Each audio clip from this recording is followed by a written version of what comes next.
22వ వచనం.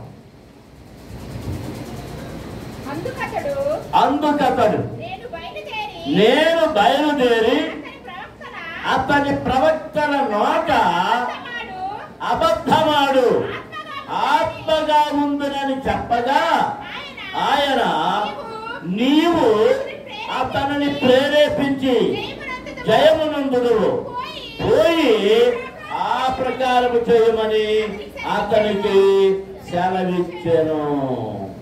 దేవునికి స్తోత్రం. చిన్న ప్రార్థన. పరమ తండ్రి, పరిశుద్ధ దేవ, జీవాధిపతి, మీకు స్తోత్రములు. ఈ అధ్యాయమును మేము ధ్యానం చేస్తూ ఉండగా ప్రభువా, నీ బిడ్డలు, నీ ప్రియమైన బిడ్డలు, నీ పిల్లలు వారు మంచి చెడులను గ్రహించున్నట్లుగా, ఆత్మ దురాత్మలను గ్రహించున్నట్లుగా, లోకము పరలోకము గ్రహించున్నట్లుగా వారికి జ్ఞానము దయచేయండి. ఈ వాక్యమును వివరించడానికి నాకు సత్తువ, శక్తి, బలము, జ్ఞానము, ఆరోగ్యము దయచేయండి. నా నాలుకను సడలింప చేసి నా మాట నీ బిడ్డలకు అర్థమయ్యేలాగున నాలుక మడత పడకుండా దానిని సాపుగా చేసి నా పలుకులలో స్పష్టత దయచేయమని వేడుకొంటున్నాను. నీ ఆత్మను నింపి నీ బిడ్డలకు మంచి పాఠమును నేర్పమని యేసు నామమున అడుగుతున్నాము తండ్రి, ఆమేన్. దేవునికి స్తోత్రం. అందరము స్తోత్రం చెల్లిస్తున్నాం. హల్లెలూయా, హల్లెలూయా. 22వ అధ్యాయం ప్రారంభ వచనం చదువుతాం.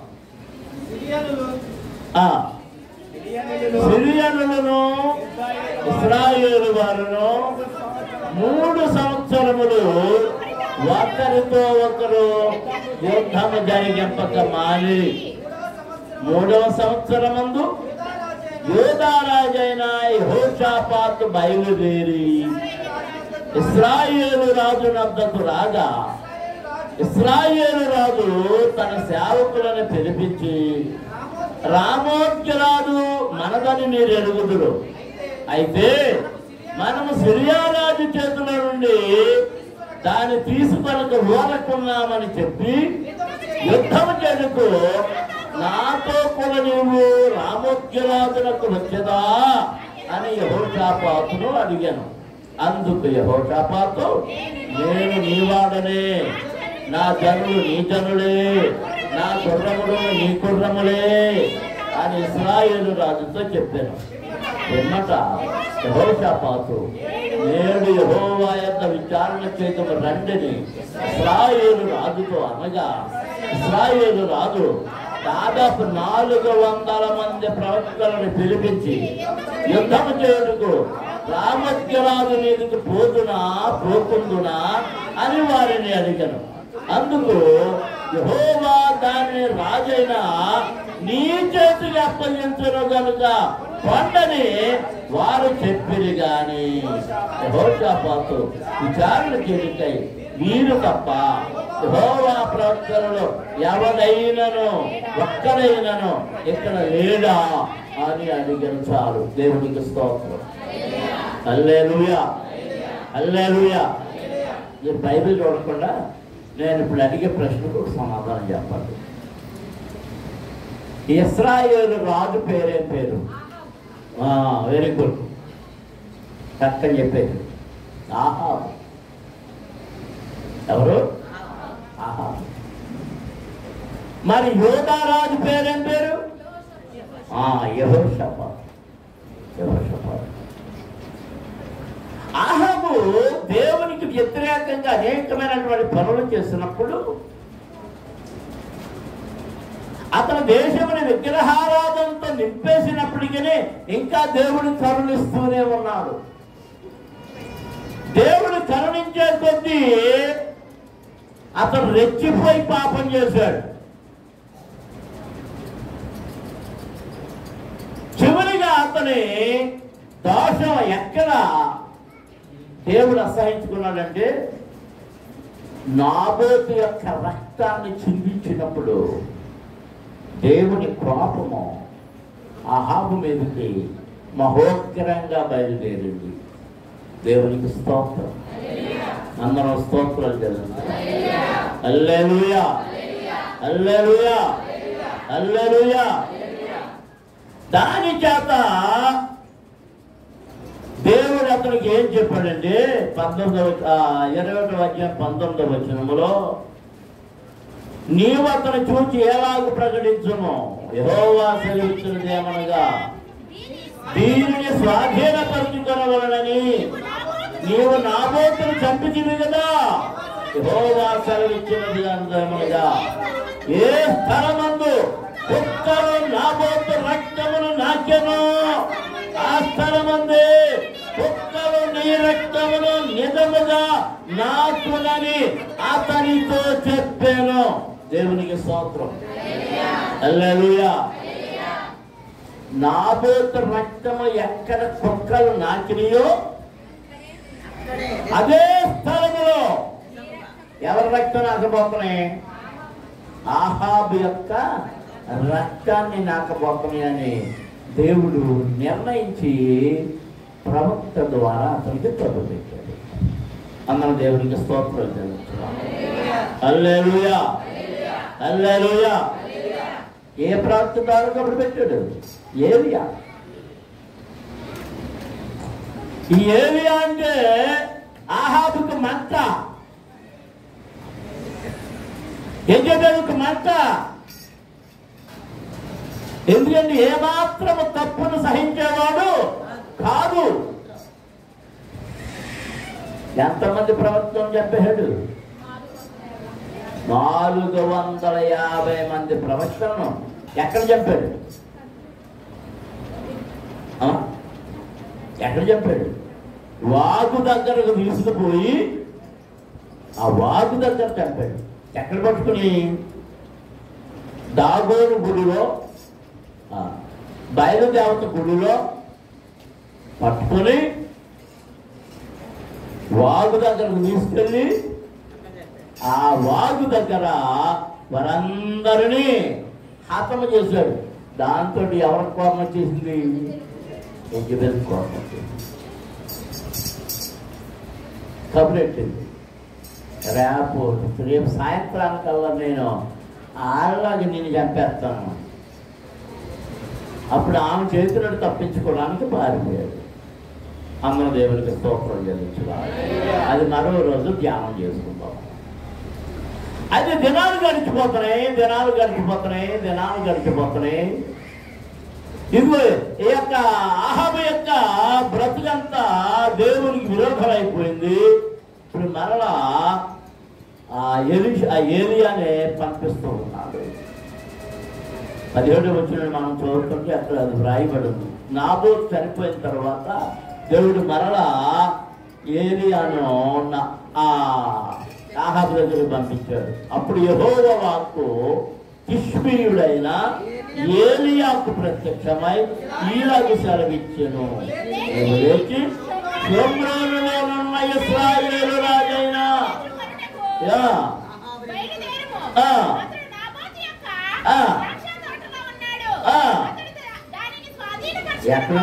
ఎక్కడున్నాడంట? నాబోతు ఎప్పుడైతే చనిపోయాడు, నాబోతు రక్తాన్ని ఆ కుక్కలు నాకేసినాయో, ఇప్పుడు ఆ దేశంలో చట్టాలు ఉన్నాయి. ఆ కుటుంబం కూడా అందరూ చట్టేశారు కాబట్టి ఇప్పుడు కుటుంబంలో లేనటువంటి ఆస్తి ఎవరి స్వాధీనం అయిపోయింది? రాజుకి స్వాధీనం అయిపోయింది.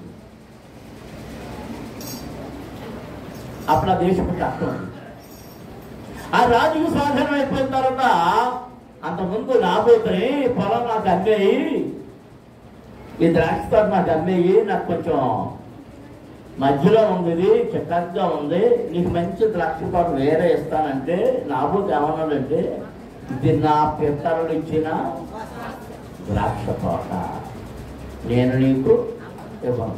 ఈడెందుకు కొనుక్కుందాం అనుకున్నాడంట? చెప్పండి. ఈ ద్రాక్ష తోట తీసేసి ఏం చేద్దాం అనుకున్నాడంట? మీరు యాక్చువల్ కలిసి ఇంటికెళ్ళి చదువుకోండి. కూర మొక్కలు అంటే పూల తోట, కూరగాయ మొక్కలు అలా అలా అలా అందంగా పెంచుకుంటారు రాజుగారు. ఎందుకంటే నాబోతు తోట దీనికి ఎందుకు కావాలంట? కావాల్సి కాదు, అది లాన్ చేయడం కోసం. గ్రాస్ లాన్, ఆలాన్, ఈలాన్, బొరంపాలెం అసలు నిర్మాణం అయిపోయిన తర్వాత దానికి చక్కటి ఇది ఏర్పాటు చేయాలని ఎప్పుడు అప్పుడే మనం కట్టి 15 సంవత్సరాలు అయింది. నిర్మాణం పూర్తయి 12 సంవత్సరాలు అయింది, 12 సంవత్సరాలు అయింది. 3 సంవత్సరాలు వెనక్కి వెళ్తే 11 సంవత్సరాలు వెనక్కి వెళ్తే నేను దానికి చక్కగా ఒక రూపురేఖలు తేవాలి, అందమైనటువంటి తేవాలంటే డిజైనర్స్ ఉన్నారండి, మా బంధువులు ఉన్నారు అని తీసుకొస్తానని తీసుకొచ్చాడు. నాకు కావాల్సిన ఆయన ఒక ఆయన ఎక్కడి నుంచి తీసుకొచ్చాడు? కెరియర్ నుండి తీసుకొచ్చాడు. అది చూశాడు అంతా చూశాను.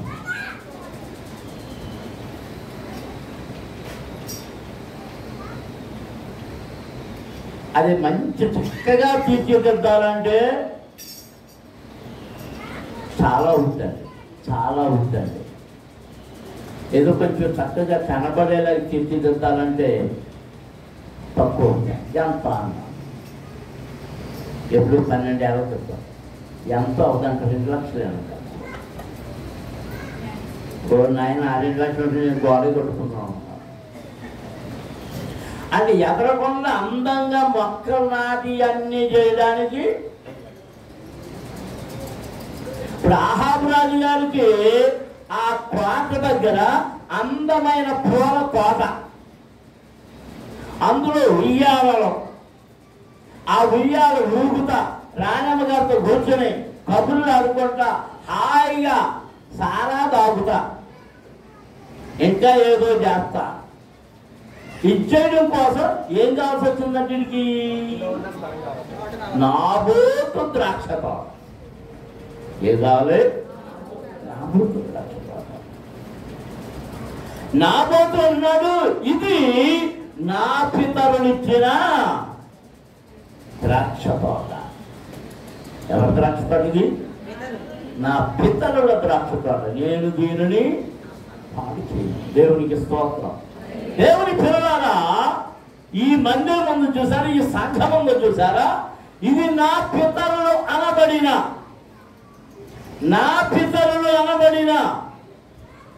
దైవ సేవకులు. మా తండ్రి గారనే కాదు, వారికంటే ముందు ఇక్కడ దైవ సేవకులు దేవుడయ్య గారు, పరంజ్యోతయ్య గారు, పిఎన్ సామేలయ్య గారు,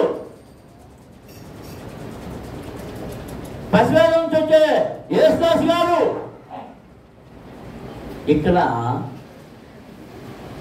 చదువు చేశారు. రాళ్ళు ఏరారు, అవన్నీ ఏరి చదువు చేసి దున్ని విత్తనాలు చల్లారు. ఆ విత్తనాలు చల్లినప్పుడు చల్లిన విత్తనాలు మొలకెత్తుతుంటే వాటిని సరి చేయడానికి, చక్కగా పెంచడానికి నాకు తెలిసి ఐజక్ నాథాన్ గారిని పంపించారు. దేవునికి స్తోత్రం. వారు కొంతకాలం దానికి నీరు కట్టారు, వారు కొన్ని విత్తనాలు నాటారు. ఆ తర్వాత ఎవరు పంపించబడ్డారంటే దైవజనుడైన జోసెఫ్ ముల్లర్ గారు పంపించబడ్డారు. ఆయన ఇక్కడ దాన్ని చక్కగా పొదుపు చేసి నాటి ఇంకా దాని సరిహద్దులను విశాలపరిచారు. దేవునికి స్తోత్రం. హల్లెలూయా, హల్లెలూయా, హల్లెలూయా. ఇది ఎవరిచ్చిన తోట? నాకు నా పితరులు ఇచ్చిన తోట. దేవునికి స్తోత్రం. హల్లెలూయా, హల్లెలూయా. ఇది కావాలని కోరుకుంటున్నారు చాలా మంది. చాలా వ్యవహారం చేశారు, చాలాసార్లు దీనికి బొర్రు పెట్టారు, కంచెలు నరికారు, మొక్కలు నరికారు, చెట్లు నరికారు, ద్రాక్ష ఆ పాదులు కోసేశారు. అయినా పాదుల్లో నుండి మరలా చిగుర్లు మొలకెత్తుతున్నాయి, పాకుతున్నాయి, ఫలిస్తూ ఉన్నాయి. దేవునికి స్తోత్రం. అందరూ స్తోత్రాలు చెల్లించుదాం. దీనికి కారణం ఎవరు? యెజెబెలు, నాబోతు, ఆహాబు, యెజెబెలు. దేవునికి స్తోత్రం. హల్లెలూయా, హల్లెలూయా. ఇప్పుడు ఎక్కడ ఉన్నాడంట అయ్యగారు? ఏలియాతో దేవుడు చెప్తున్నాడు, వాడు ఎక్కడ ఉన్నాడు? వాడు చంపేసి ఆక్రమించుకున్నాడు చూడు, ఆ నాబోతు పొలంలో ఉన్నాడు. దేవునికి స్తోత్రం. వెళ్ళు, అగ్నికి వెళ్ళు, వెళ్ళు. నీవు లేచి షోమ్రోనులో ఉన్న ఇశ్రాయేలు రాజైన ఆహాబుని ఎదుర్కొనుటకు బయలుదేరును. అతడు నాబోతు యొక్క ద్రాక్ష తోటలో ఉన్నాడు. అతడు దానిని స్వాధీనపరుచుకోవడానికి పోయాడు. ఎడబోయాడు, స్వాధీనం చేసుకోవడానికి పోయాడు. నీవు అతని చూచి ఎలాగ ప్రకటించుము, యెహోవా సెలవిచ్చినదేమనగా నేను స్వాధీనపరుచుకొనవలనని నీవు నాబోతును చంపితివి కదా. యెహోవా సెలవిచ్చినదేమనగా, ఏ స్థలమందు కుక్కలు నాబోతు రక్తమును నాకెను, ఆ స్థలమందు కుక్కలు నీ రక్తమును నిజముగా నాకునని అతనితో చెప్పాను. దేవునికి స్తోత్రం. ఆ మాట చెప్పగానే అంత రాహాబు ఏలియాను చూసి, నా పగవాడా, నీ చేతిలో నేను చిక్కుపడ్డానా? ఎవరంట? ఆహాబుకి ఏలియా ఎవరంట?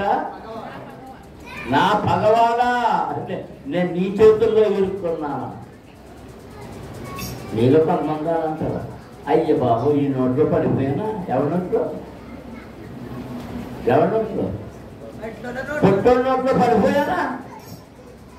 ఆ బోరుగుండే నోట్లో పడిపోయానా? ఈ కంట్లో పడిపోయానా? కళ్ళను పడమంటాడు కాదు.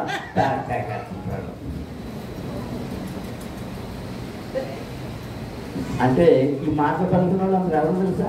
ఆహాబు. ఏమన్నాడు ఆహాబు? ఏమన్నాడు? నా భగవానా, నేను నీ చేతిలో పడ్డాను. అమ్మా అదమ్మా ఏంటంట? ప్రవక్త ఎవరంట? ఆయనకి పగుడు. దేవుని సేవకుడు నీకెవరు? దండాతమ్మా, దండాతమ్మేనా? దేవుని సేవకుడు ఎవరంట? నీకెవరు? పగుడు. అమ్మా అక్క జిల్లాలో చెప్పరు. దేవుని సేవకుడు ఎవరు? రేపు చిన్నప్పుడు వస్తుంది తప్ప ఎవరు? అది మాట్లాడలే. అయ్యబాబు అయ్యగారు కన్నండి చుట్టేస్తారు. అమ్మగారు మీరే అయ్యగారు ఏం చెప్తారు సార్? అది మాట్లాడలే. ఇక్కడ ఉన్న వాళ్ళందరూ అన్నామా అయ్యి అని నాకు ఎంపడమనుకుంటారు. నువ్వు తాపిగా అన్నావో లేకపోతే ఆ గదిలో ఉన్నావులే అనుకుని అన్నావో ఏమన్నావో, నువ్వు ఎక్కడన్నా ఎలా అన్నా ఎక్కడ పడుతుంది పిసుకెళ్ళా? పిచ్చుకెళ్ళంటే అది పిసుకెళ్ళా ఎవరి చెవిలో పడుతుంది?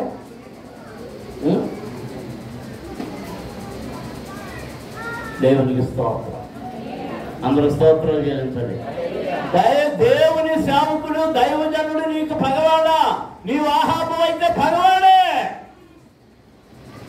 నీవు ఆహాబు అయితే పగవాడే. ఎందుకు పగవాడు? ఏలియా దేవుని పక్షమున రోషము కలిగిన వాడు. దేవునికి స్తోత్రం. హల్లెలూయా. ఇప్పుడు అంటున్నాడు, నా పగవాడా, నేను నీ చేతిలో చిక్కుబడితినా అని అన్నప్పుడు ఏలియా అంటున్నాడు, యెహోవా దృష్టికి కీడు చెదకు నిన్ను నీవే అమ్ముకొని ఉన్నావు కనుక నా చేతిలో నీవు చిక్కినవి. నువ్వు నా చేతిలో చిక్కుపడ్డావురా. ఎలాగో తెలుసా? నీకు నువ్వే అమ్మేసుకున్నావు. నీకు నువ్వే అమ్మేసుకున్నావు. దేవునికి స్తోత్రం. ఎలా చంపుకున్నాడు చెప్పండి? ఎలా చంపుకున్నాడు? తన మనసులోని కోరిక తీర్చుకోవడానికి, తన హృదయ వాంఛ తీర్చుకోవడానికి, ఆ పొలమును కలుపుకోవడానికి, ఆ పొలమునకు సంబంధించిన నాబోతు కుటుంబీకులను అందరినీ దొంగ సాక్ష్యాలు చెప్పించి వారి ప్రాణాలు తీసి వారి రక్తమును చిందింపజేసి ఆ ఆస్తంతా లాగేసుకుని కలిపేసుకుని తనను తాను అమ్మేసుకున్నాడు. అబద్ధాలతో అమ్మేసుకున్నాడు, మోసంతో అమ్మేసుకున్నాడు, ప్రాణ హత్యతో అమ్మేసుకున్నాడు. నిన్ను నీవే అమ్ముకొని నా చేతికి చిక్కుపడ్డావు. నా చేతికి చిక్కుపడ్డావు. దేవునికి స్తోత్రం. హల్లెలూయా. మనం ఇంకా కింద చూస్తే 22వ వచనంలో ఇశ్రాయేలు వారు పాపము చెడుకు నీవు కారకుడవై నాకు కోపము పుట్టించదు కనుక నెబాతు కుమారుడైన యరొబాము కుటుంబమునకును అహీయా కుమారుడైన బేషా కుటుంబమునకును నేను చేసినట్టు నీ కుటుంబమునకు చెందునని యెహోవా సెలవిచ్చుచున్నాడు. దేవునికి స్తోత్రం. యరొబాము కుటుంబానికి, బేషా కుటుంబానికి ఎలాంటి కీడు జరిగిందో నీకు తెలుసు కదా. అలాంటి కీడే నీకును నేను చేయబోతున్నానని దేవుడు ఏలియా ద్వారా అహాబుతో చెప్పినప్పుడు యెజెబెలును గూర్చి యెహోవా సెలవిచ్చినదేమనగా యెజ్రెయేలు ప్రాకారముల వద్ద కుక్కలు యెజెబెలును తినివేయును.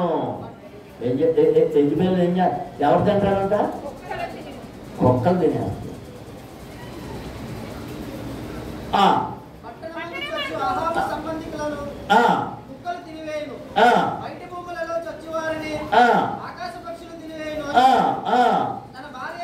ఇది చూడండి, చాలా జాగ్రత్తలు గమనించాలన్నమాట. యెజెబెలునేమో ప్రాకారమునందు కుక్కలు తినేస్తాయి. పట్టణమందు చచ్చు అహాబు సంబంధికులనేమో కుక్కలు తినేస్తాయి. బయట భూముల్లో పొలాల్లో చచ్చిపోతేనేమో ఆకాశ పక్షులు, మన భాషలో ఏమంటారంటే కాజు గెద్దలు తినేస్తాయి అని చెప్పాను. తన భార్య అయిన యెజెబెలు ప్రేరేపణ చేత యెహోవా దృష్టికి కీడు చేయ తన్ను తాను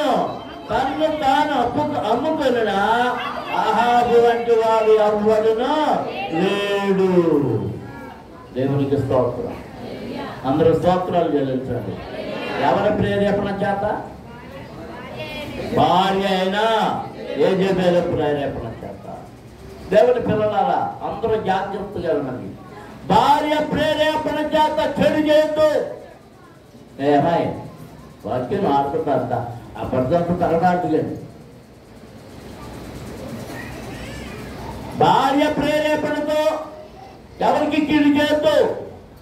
భర్త ప్రేరేపణతో ఎవరికి కీడు చేయొద్దు. పిల్లల ప్రేరేపణతో ఎవరికి కీడు చేయొద్దు. నాబోతు ఎవరు? దేవుని మీద ఆధారపడిన సామాన్యుడు. తన పూర్వీకుల ఆస్తిని చక్కగా కాపాడుతున్నవాడు. ఎవరి ప్రేరేపణ చేత వారిని చంపేశాడు? భార్య అయిన యెజెబెలు ప్రేరేపణ చేత.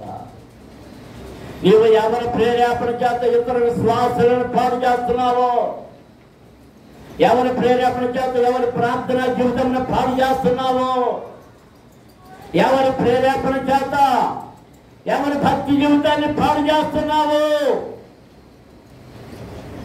నీవు ఎవరి చేత ప్రేరేపించబడుతున్నావు? నీ పిల్లల చేత ప్రేరేపించబడుతున్నావా? భర్త చేత ప్రేరేపించబడుతున్నావా? భార్య చేత ప్రేరేపించబడుతున్నావా? భర్త చేత ఎలా ప్రేరేపించబడతావు? దాన్ని చెప్పనా?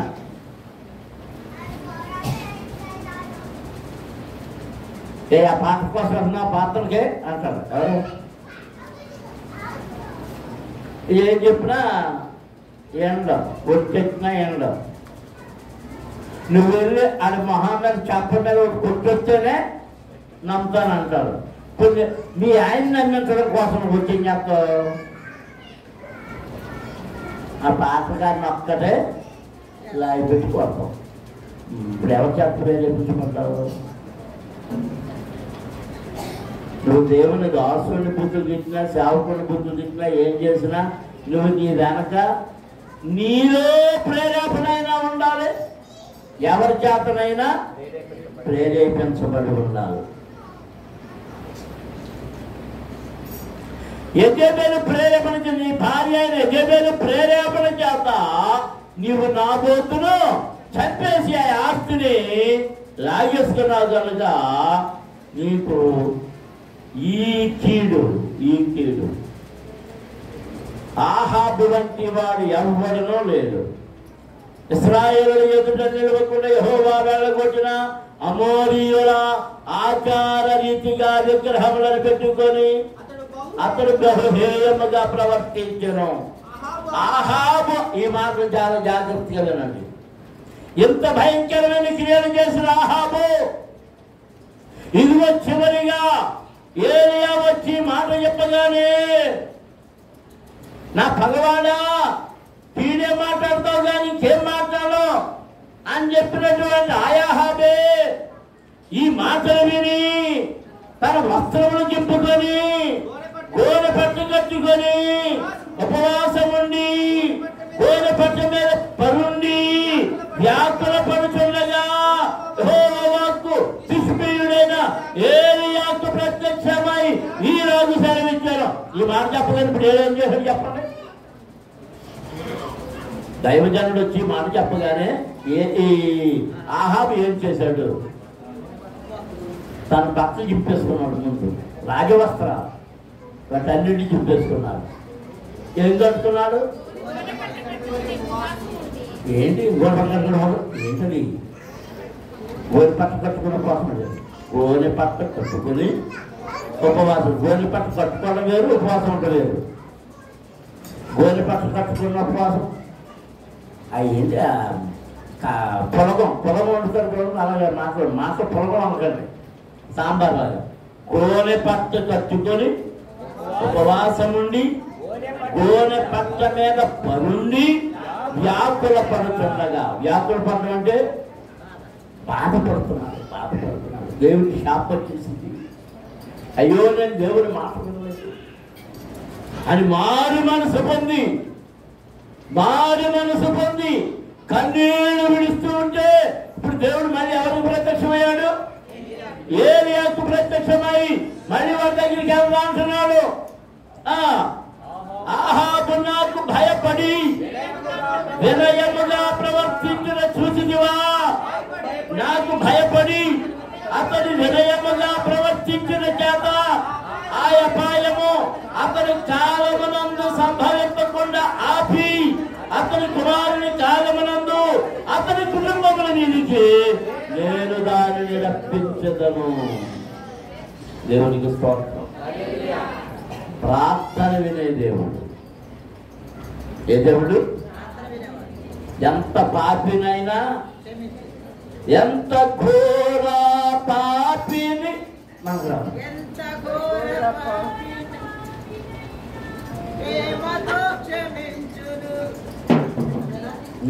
నేను అనుకున్నాడు.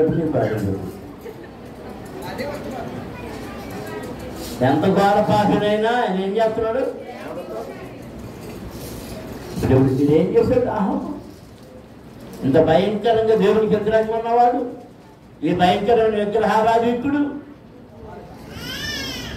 ప్రవక్త యొక్క మాట వినగానే బట్టలు చింపుకొని రాజవస్త్రాన్ని చింపేసి గోనె పట్టు కట్టుకున్నాడు, ఉపవాసం అన్నాడు. ఆ గోనె పట్టును పడుతున్నాడు, బూడిద వేసుకున్నాడు, పొరుగుతున్నాడు. ఎందుకంటే తన కుటుంబం మీదకి శాపం చేసింది, తన భార్య మీదకి శాపం వచ్చింది, తన మీదకి శాపం వచ్చింది, వీరందరి మీదకి శాపం వచ్చింది. దేవుడు శపించేశాడు. అయ్యో అయ్యో అయ్యో అయ్యో అయ్యో అని గుండె బాదుకుంటుంటే వినయముగా ప్రవర్తించాడు. దేవుడు సాక్షి చెప్తున్నాడు, అతడు వినయముగా ప్రవర్తించుచున్నాడు. దేవుడికి స్తోత్రం. ఎవరితో చెప్తున్నాడు? ఏలియాతో చెప్తున్నాడు. నాకు భయపడి అతడు వినయముగా ప్రవర్తించుట చూచితివా? ఆహాబు నాకు భయపడి వినయముగా ప్రవర్తించుట చూచితివా? మనకి ఎవరు భయం లేదు? నాకు భయం ఉందండి అన్నవాళ్ళు ఎవరైనా చేయగలరు? ఎందుకు భయం? నామనేనా ఎత్తుంది. ఎవరంటే భయం? ఇప్పుడు పక్కకు పుట్టి మానవుడంటే భయమా? దేని?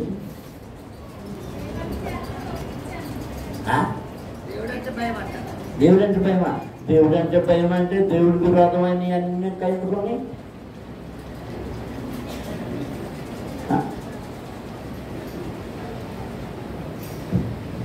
మొన్న నేను ఫేస్బుక్లో తగ్గు తెచ్చుకున్నాను. ఏంటంటే ఫ్రెండ్స్ అని ఏదో అందులో పెట్టారు. ఒక ఆమె ఫోటో పెట్టాడు. అందులో వాడు ఏం చేశాడంటే భర్త చచ్చిపోయినా గుర్తెట్టుకుంది, ఈవెన్ చూడండి అని పెట్టాడు. అప్పుడు నేను ప్రశ్న వేశాను, మన సనాతన ధర్మంలో, ఏ ధర్మంలో?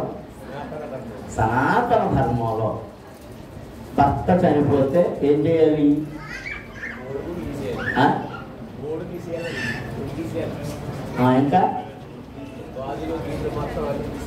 ఇంకా ఆమె బొట్టు తీయలేదంటే అసలు ఆమె భర్త అయినా చచ్చిపోయినాడు అంటే ఏం తెలియదు. మరి విద్యమ్మ కూడా అదే ప్రశ్న వేస్తున్నారు చాలా మంది. నువ్వు భర్త చచ్చిపోయినా, రాజశేఖర రెడ్డి గారు చచ్చిపోయినా పొట్టు పెట్టుకుంటున్నావు, అవన్నీ పెట్టుకుంటున్నావు, కథ ఏంటి అని. మరొక ధర్మం బైబిల్ ధర్మం అంటే బైబిల్ ధర్మంలోనే బ్రతకాలి. సనాతన ధర్మం అంటే సనాతన ధర్మంలోనే బ్రతకాలి. నేను ఈ ప్రశ్న వేసినందుకు 500 మంది మెచ్చుకున్నాను. నన్ను ఎంత కొంతమంది అండి, దానికి ఇంకోటి ఉన్నాడు కాబట్టి అసలు చచ్చిపోలేదు, అసలు చచ్చిపోలేదు, దానికి చచ్చినోడు చచ్చిపోలేదు, ఈయన ఏమో వీడు మా ఆయన్ని గుర్తించిపోతున్నాడు. మీరేంటో అనుకుంటున్నారు? లోకమే కదా అన్ని గమనం. దేనికి నిలబడ్డావు దాంట్లో సరిగ్గా ఉండాలి. దేవునికి భయపడడం. దేవునికి భయపడితే ఆయన చెప్పింది చెప్పినట్టు చేయాలి.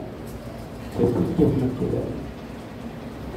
నేను ప్రతిదినం దేవుని దగ్గర ప్రభువానికి విరోధమైంది ఏం చేశానో, ఈరోజు నేనేం విరోధంగా ఆలోచించానో, విరోధమైన క్రియ ఏం కనబడిందో నీకు నన్ను క్షమించని దేవుణ్ణి ప్రతి ఉదయం ప్రతి సాయంత్రం అడుగుతూనే ఉంటాను.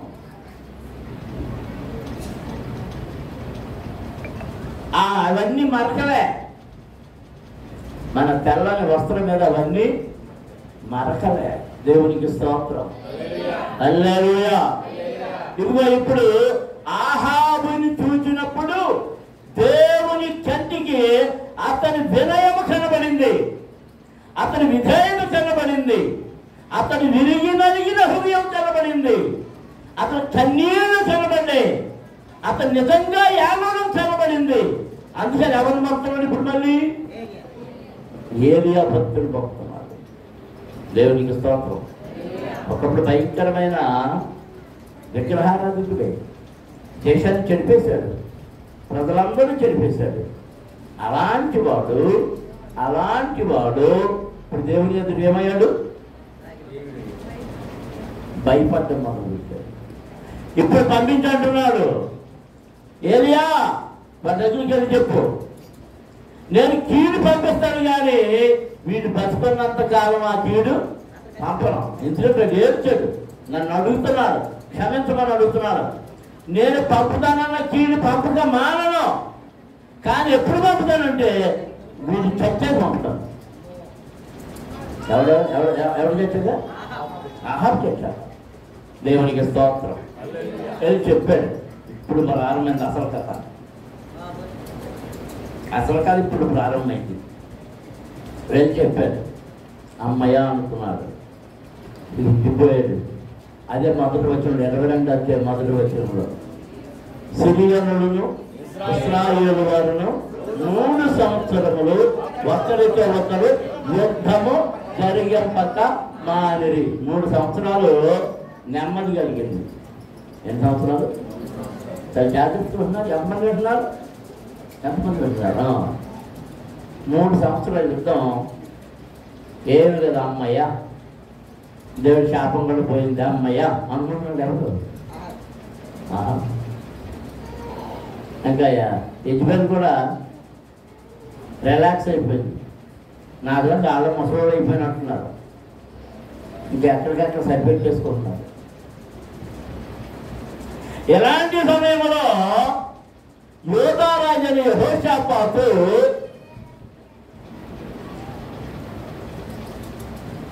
ఇశ్రాయేలు రాజైన ఆహాబును పలకరించడానికి వెళ్ళాడు.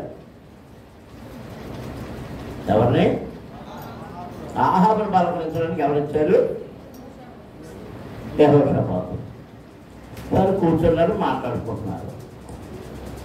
ఎప్పుడైతే యెహోషాపాతు వచ్చి బంధాలు అన్ని చక్కగా మాట్లాడుతున్నాడో మళ్ళీ మెల్లిగా మరణము వీరిని తొందర చేయడం మొదలుపెట్టింది. ఎవరిని? ఆహాబు. మొదలుపెట్టి వాడు ఏమన్నాడంటే యెహోషాపాతుతో, అయ్యా యోధారాజు గారు, యెహోషాపాతు గారు, మనం కలిసి యుద్ధం చేసామంత ముందు అప్పుడు రామోత్గిలాదు వదిలేసాం, మళ్ళీ మనం పట్టుకోలేదు. మరి రామోత్గిలాదు మీదకి వెళ్ళి యుద్ధం చేసి దాన్ని పట్టేసుకుందామని తెచ్చేసి మా పట్టణాన్ని మనం స్వాధీనం చేసుకుందామంటే యెహోషాపాతు ఏమన్నాడంటే, నేను నీ వాడను, నా రాజ్యము నీది, నా సైన్యము నీది, నా ప్రజలు నీవు, నువ్వేం చేద్దామంటే అది చేద్దాం. వీళ్ళిద్దరు ఏకమైపోయారు. వాళ్ళిద్దరు ఏకమైపోయినప్పుడు యెహోషాపాతు అన్నాడు, మరి సిరియా మీదకి యుద్ధానికి వెళ్ళాలంటే మన ప్రవక్తలను ఏమన్నా అడగడం మంచిది. పొద్దున్న మా ప్రభాకర్ రావును మేడం గారు, టీచర్ మేడం గారు వచ్చారు. ఏంటి అన్నాను, పెళ్ళిపోతుంది ఎప్పుడు చేయాలన్నా. ఎవరినాడితో వచ్చారు? పాటలు గారిని వచ్చారు. నేనన్నాను, మరి వాళ్ళు ఎప్పుడు ఎవరు? అవును, ఇంకా అసలు మీకు ఎవరికి ఏం చెప్పలేదు, నేను బహిరంగం చేసేస్తున్నాను. అది పిలుస్తాడో లేదు మరి ఆ పెళ్ళి కొడుకు ఎప్పుడు చేస్తున్నారు అది అనుకోండి, దాన్ని బట్టి చేయొచ్చాను. ఇప్పుడు యుద్ధానికి వెళ్తానికి ఎవరిని అడగమంటున్నారు?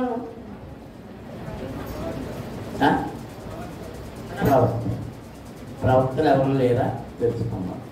ఎవరిలోకి వెళ్ళాలంటే మీరు ఎవరిలోకి వెళ్ళి అడుగుతారు? ఊరుకొని పడాయి చెప్తామాట. సీతంతో వెళ్ళేవారు. సీతం చచ్చిపోయాక నన్ను పెట్టుకున్నారు. సీతం ఉంటే నాకు ఈ బాగా ఏ సీతమ్మా? పన్నా సీతమ్మా? పన్నా సీతమ్మా.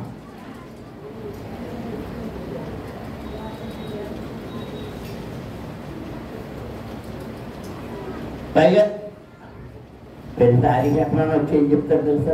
గృహప్రవేశం. మరి మా అబ్బాయి పేరు మీద చూడండి, మా అమ్మాయి పేరు మీద చూడండి, మా ఆయన గారి పేరు మీద చూడండి, మా ఆవిడ పేరు మీద చూడండి, మా పిల్ల ఇది పేరు మీద చూస్తున్నాయి.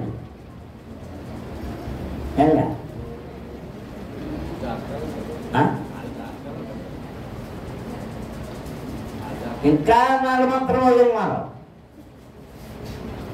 ఇప్పుడు మరి నేను అమాయకుడు కదా, నాకు ఏం తెలవదు.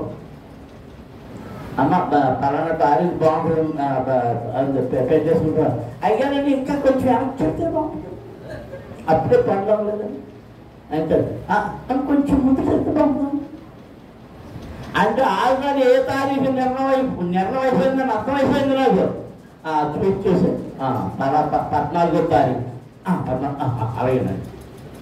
అది ఎవరు చెప్పింది? ఇది ఎవరి నోటితో చెప్పించాడు?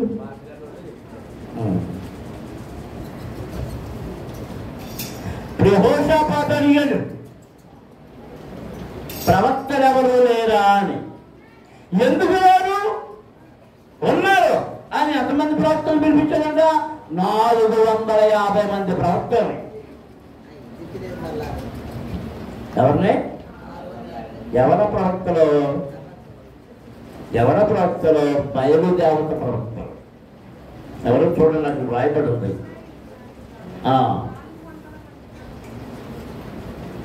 5వ వచనంలో పిమ్మట యెహోషాపాతు, నేడు యెహోవా యొద్ద విచారణ చేయదము రండని ఇశ్రాయేలు రాజు తానగా, ఇశ్రాయేలు రాజు దాదాపు 400 మంది ప్రవక్తలను పిలిపించి యుద్ధము చేయడంతో రామోత్యరాజు మీదికి పోతుందిరా అని వారిని అడిగాను.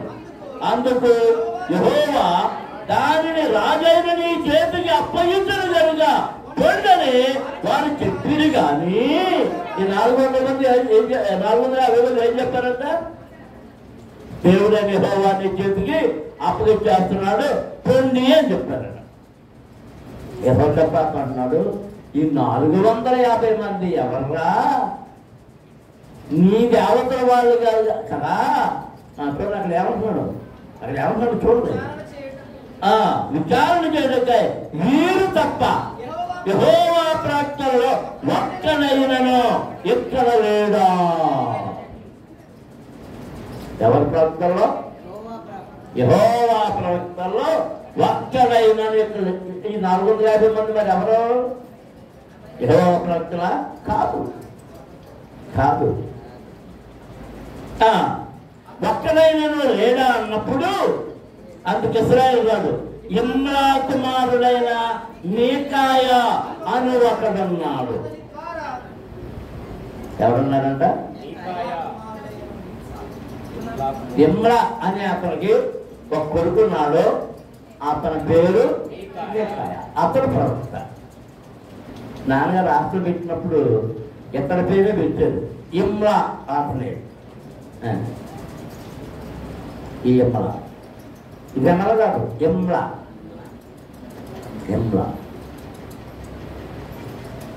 ఆ ఇమ్రా అనే మనుషుడు కొడుకున్నాడు. అతడు ప్రవక్త. అతని పేరు మీకాయా. వాడిని పిలిపించాడు. దేవునికి స్తోత్రం. అతని ద్వారా మనం యెహోవా యొద్ద విచారణ చేయవచ్చును కానీ అతడు నన్ను గూర్చి మేలు ప్రకటింపక కీడే ప్రకటించను కనుక అతని యందు నాకు ద్వేషము కలదని యెహోషాపాతు రాజైన మీరు అలాగు అనవద్దనెను. దేవునికి స్తోత్రం. మీకాయా ఏం పలుకుతున్నాడంట? ఆహాబుకి వ్యతిరేకంగా ఏం పలుకుతున్నాడంట? కీడే పలుకుతాడు. నేనంటేనే కీడు పలుకుతాడు. అందుకు అంచేత నాకు అతని మీదే ఉంది ద్వేషం. నన్ను చూడగానే కీడు పలుకుతాడు కనుక నాకు ద్వేషం ఉంది. ఆహాబు ఒప్పుకున్నాడు. అది నేనే. నీకు ఒక సేవకుడు ప్రసంగిస్తుంటే ద్వేషం ఎందుకు కలుగుతుంది? అది ముళ్ళులా గుచ్చుకుంటుంది కనుక. ముళ్ళులాగా ఎందుకు గుచ్చుకుంటుంది? ఏంటి మా ప్రశ్న చెప్పాను.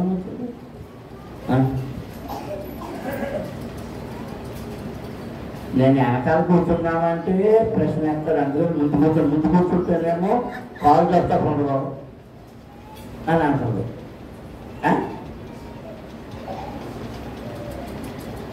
మరి అన్నీ ఎలాంటి మాటలు?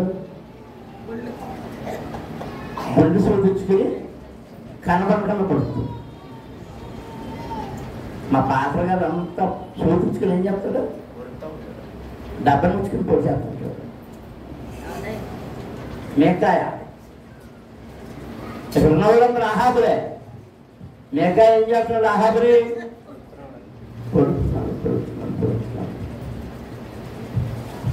అంచేత మేకాయ అంటే నాకు ఏముంది? అమ్మ తెలుసమ్మా? తెలుసమ్మ కదా? ఏముంది? నాకు ఎవరు ఆనందం దొరుకుతుంది సరిగ్గా. గంగమ్మేనా? ఆ పిల్ల గంగమ్మేనా? పిల్లగాళ్ళు ఉన్నట్టున్నాం.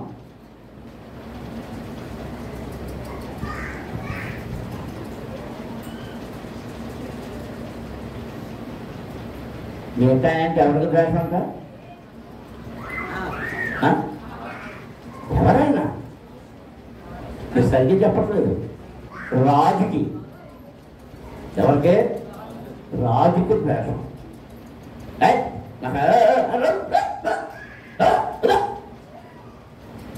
ఎవరిని పిలవద్దు?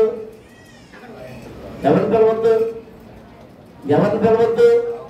యెహోవా ప్రవక్తలలోని వారిని పిలవద్దు. ఎవరంటే ద్వేషం? నిజము మాట్లాడి అపవిత్రతను ద్వేషించి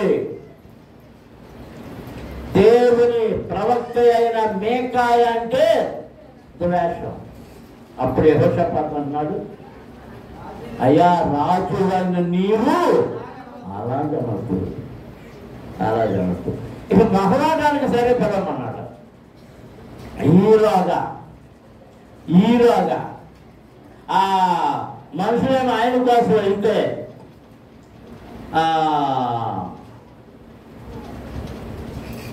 చూడండి 9వ. అప్పుడు ఇశ్రాయేలు రాజు తన పరివారంలో ఒకరిని పిలిచి, యెమ్లా కుమారుడైన మేకాయాను శీఘ్రముగా ఇక్కడికి రప్పించమని సెలవించాను. ఇశ్రాయేలు రాజును యోధా రాజుకు యెహోషాపాతును రాజవస్త్రములు ధరించుకొని షోమ్రోను గవిని దగ్గరనున్న విశాల స్థలమందు కత్తెర మీద ఆసీనులయ్యుండి ప్రవక్తలందరూ వారి సమక్షమందు ప్రకటన చేస్తుండగా, ఏ ప్రవక్తలందరూ? ఏ ప్రవక్తలందరూ? ఇంకా మేకాయ రాలే. ఈ 450 మంది ప్రవక్తలు ఉన్నారు కదా, ఈ 450 మంది ప్రవక్తలు ఆ సమక్షంలో ఉండగా వారి నుంచి కెనయాన కుమారుడైన సిద్కియా ఇనుప కొమ్ములు చేయించుకుని వచ్చి, వీటి చేత నువ్వు సిరియను పొడిచి పొడిచి పొడిచి నాశనము చేతులని యెహోవా సెలవిచ్చుతున్నాడని చెప్పాను. సిద్కియాను వచ్చి వామరాక్షం చేస్తున్నాడు. ఏం పట్టుకొచ్చాడంట? ఎనప కొమ్ములు తెచ్చి చూపించాడంట. ఇంకో సిరియన్ని ఈ కొమ్ములతో ఉద్యాన పొడుస్తూ అలా పొడిచి పొడిచి పొడిచి చూసేవాడికి అంత ఆనందమైపోతుందో అని ప్రకటన చేశాడు. సరే, ఎవరి కోసం వెళ్ళారు? ఎవరి కోసం వెళ్ళారు? దేవుని ప్రవక్త అయిన మేకాయ కోసం వెళ్ళారు. మేకాయ కోసం వెళ్తే దొరికాడు. ఈ మాట జాగ్రత్తగా దొరికాడు. దొరికినప్పుడు రాజుగారు తీసుకురమ్మన్నారు. నువ్వు రా బయలుదేరారు. దారిలో చెప్తున్నారు వీళ్ళు. 450 మంది ప్రవక్తలు ఏం చెప్పారంటే, సిరియా దేశాన్ని రాజైన ఆహాబు చేతికి అప్పగిస్తారని 450 మంది చెప్పారు. నువ్వు దానికి వ్యతిరేకంగా చెప్పగా, నువ్వు దానికి వ్యతిరేకంగా చెప్పొద్దు. ఆ చెప్పినట్టుగానే నువ్వు దాన్ని చెప్తుంటారు. అయ్యండి ఎంత గొప్ప ప్రసంగా మేము చేసిందా? మా అంటే ఎక్కలేదు. ఇది ఒక పాక గుడి ఉన్నప్పుడు సాటర్డే గుడి. నేను ఎక్కడికున్నానే కూర్చున్నాను. ఈ ఆలయ ఎవరి మీద ప్రసంగం ఎవరి తెలియకపోతాము అనేది ప్రతి వారం మనం ముందు కూర్చోవడం అనేది కాదు. ప్రతి వారం అనేది ఎక్కడే ఉంది అడగండి అని కొద్దులు ఏం చేస్తున్నాయి జాతి ఏం చేస్తున్నాయి. ఇప్పుడు ఈ మేకాయతో ఎలా చెప్తున్నారంటే అనుకూలంగా చేయాలి, అనుకూలంగా చెప్తే ఏమనకండి మా పాత్ర దారిలో చెప్తాను ఎవరింటే అక్కడ ఏమనక అది ఏది చేసుకుంటున్నారు ఏమనక అది ఏదో చేసుకుంటున్నప్పుడు అందరూ మాట్లాడుతూ కొబ్బరికాయ కొడతారేమో కొబ్బరికాయ కొట్టుకుంటే నేను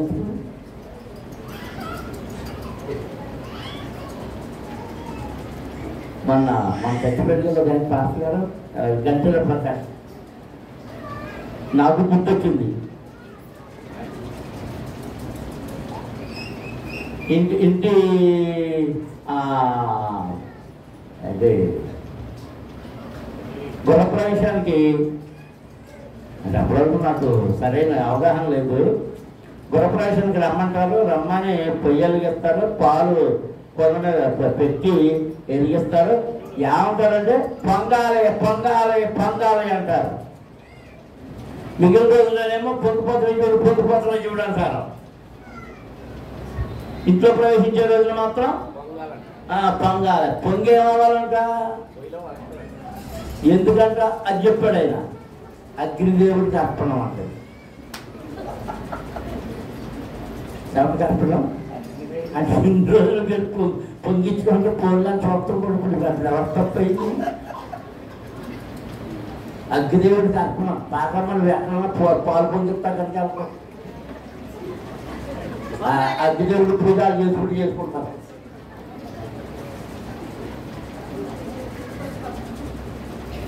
కాకపోతే మా సారణం చేస్తుపోయి కదా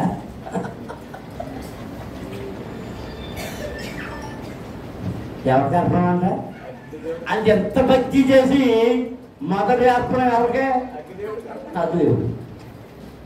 ఓ నాయన మా వాళ్ళందరూ పాలు పొందుతుంటే తొందరగా పెట్టి తాగేమన్నాను ఎంత తప్పు నేను తాగుతున్నాను అనుకుంటున్నాను కానీ ముందు అగ్నిదేవుడు తాగేస్తున్నాడా అనుకున్నాను నేను.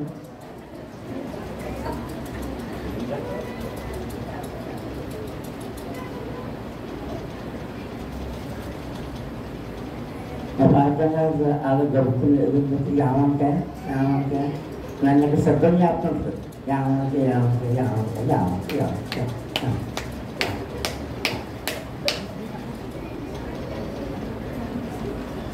ఇప్పుడు మేకాయకి ఇదే అయితే దేవుడు ఏం చెప్పినా కానీ నువ్వు మాట్లాడాలి అమ్మకాయ అలా చెప్పాలి. ఎవరు చెప్పింది చెప్పద్దు చెప్పలే, ఎవరు చెప్పింది చెప్పద్దు, దేవుడు చెప్పింది చెప్పద్దు. రాజుగారు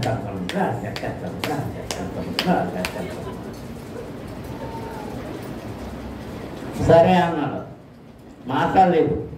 వచ్చేసాడు. వచ్చేసిన తర్వాత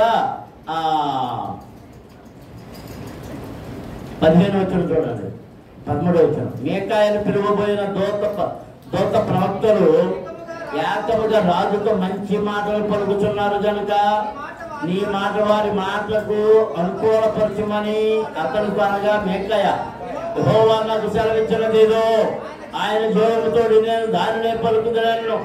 అతను రాజు వద్దకు వచ్చినప్పుడు రాజు మేకాయా నీవేమందు యుద్ధము చేయడానికి మేము రామోగ్యరాజు మీదకి పోకుందామా అని అడుగుగా అతడు యెహోవా దానిని రాజువైన నీ చేతికి అప్పగించడు కనుక నీవు దాని మీదకి పోయి జయముందుకు అని రాజుతో చెప్పాను.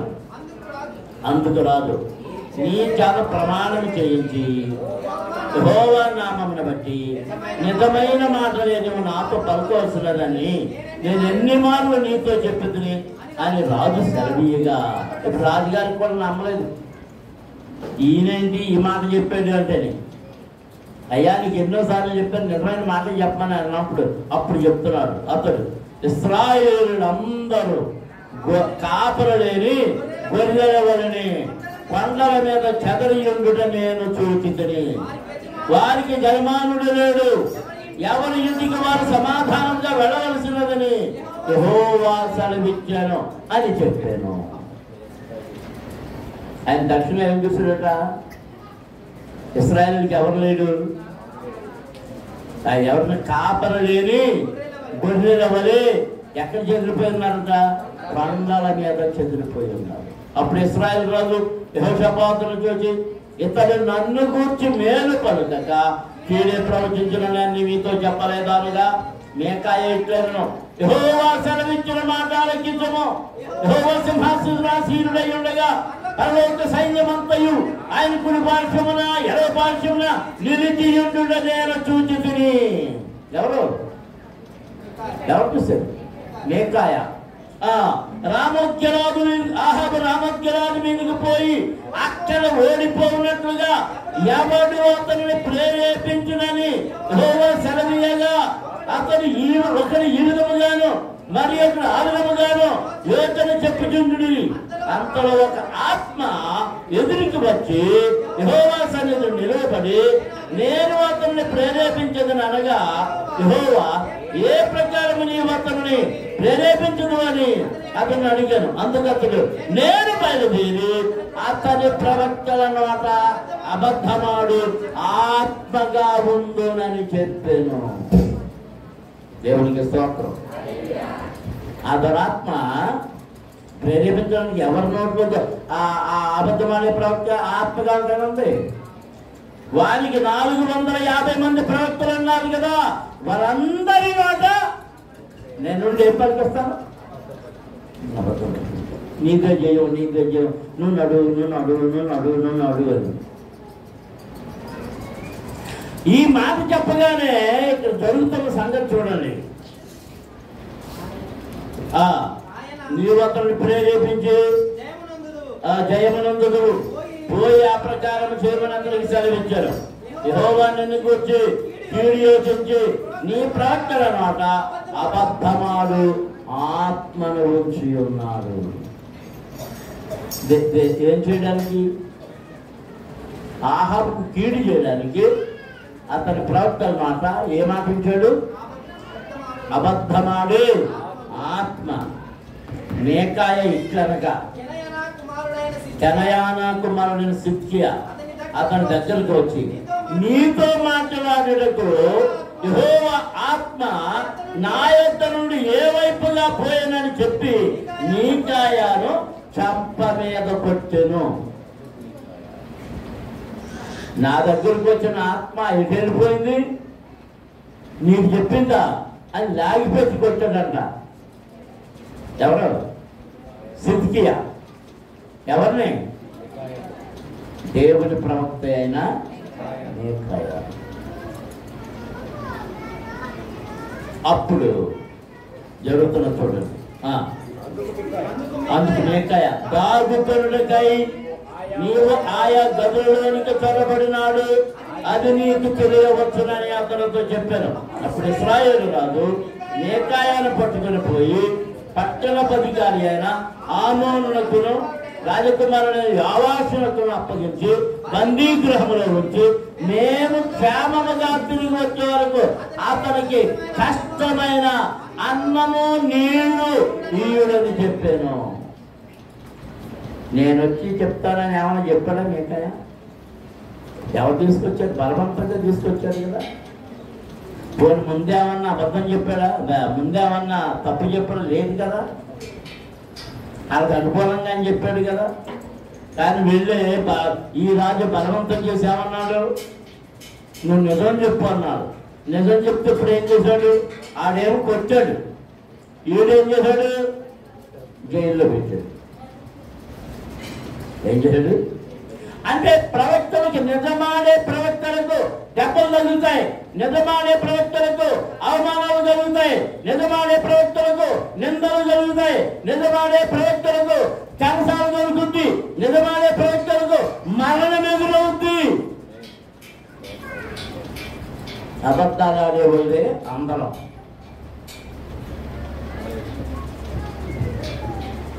ఎప్పటి వరకు ఉంచమన్నాడు?